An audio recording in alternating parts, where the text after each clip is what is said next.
Welcome to today's Explainer. We're diving straight into something absolutely fascinating today, a topic that really highlights the wild contrast between the darkest depths of human behavior and the blinding, almost unbelievable light of divine grace.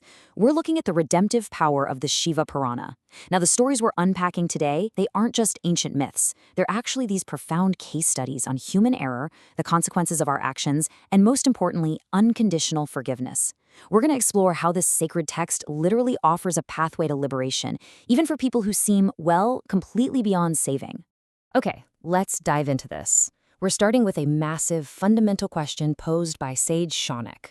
He asked, in the corrupted, dark age of Kali Yuga, where humanity is just plagued by greed, anger, and all these demonic tendencies, how do we actually purify our minds? I mean, what is the ultimate tool for salvation when the world around us feels totally lost to these dark impulses? It's a heavy question, right? Section 1. Cure for the Dark Age. Unveiling the Divine Text. Now, what's really interesting about this slide is the sheer, unbelievable scale of this text.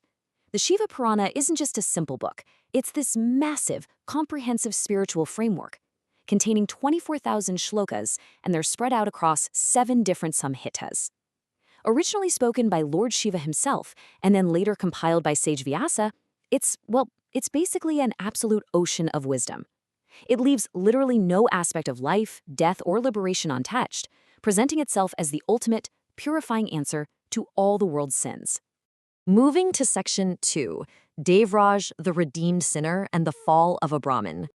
So, let's look at the actual evidence of this Purana's power through the story of a guy named Devraj.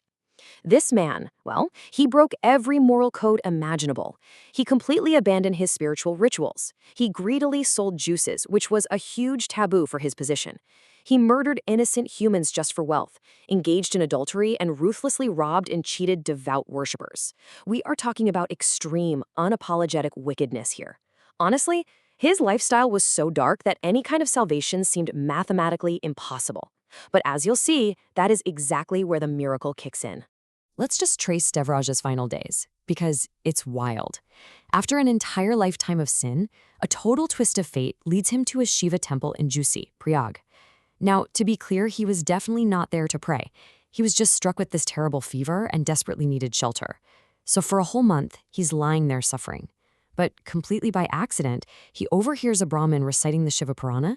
He dies shortly after, but that unintentional listening, just being in the room, completely rewired the fate of his soul. And this brilliantly illustrates how even unintentional exposure to the text holds this incredible mystical power. Section 3. Rescue from the Underworld, a Cosmic Clash. Given his horrific crimes, you would 100% expect the messengers of death, the Yamadutas, to just bind him up and drag him straight to hell. And, they certainly tried.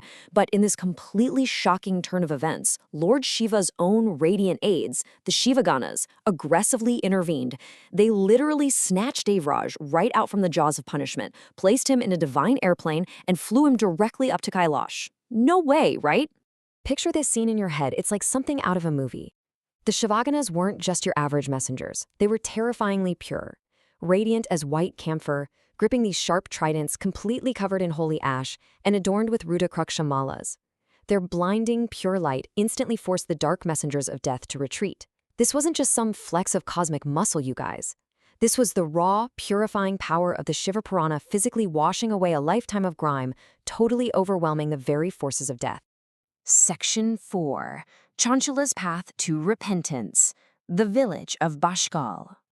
Let's move to and see how this builds, because now we're going to look at a very different kind of sinner. Over in the deeply corrupted village of Bashkal, there lived a man named Bindu and his wife Chanchula. Bindu fell deep into adultery, completely destroying his dharma.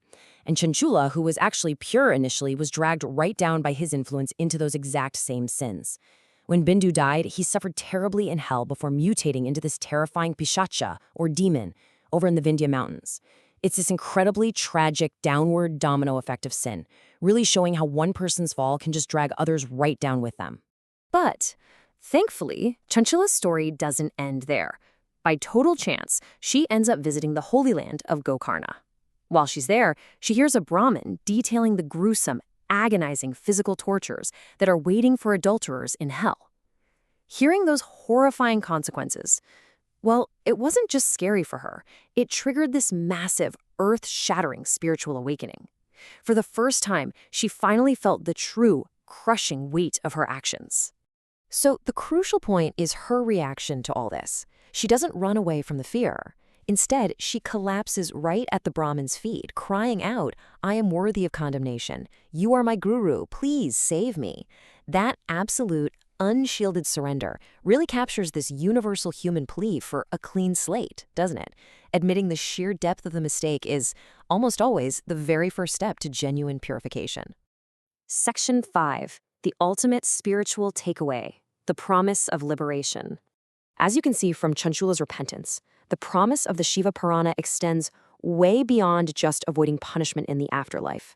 Listening to this text actually offers a completely holistic reward system. It guides you on the path of righteousness, dharma. It fulfills your material needs and wealth, artha.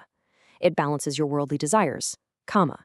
And ultimately, the big one, it delivers moksha, breaking that endless cycle of birth and death forever.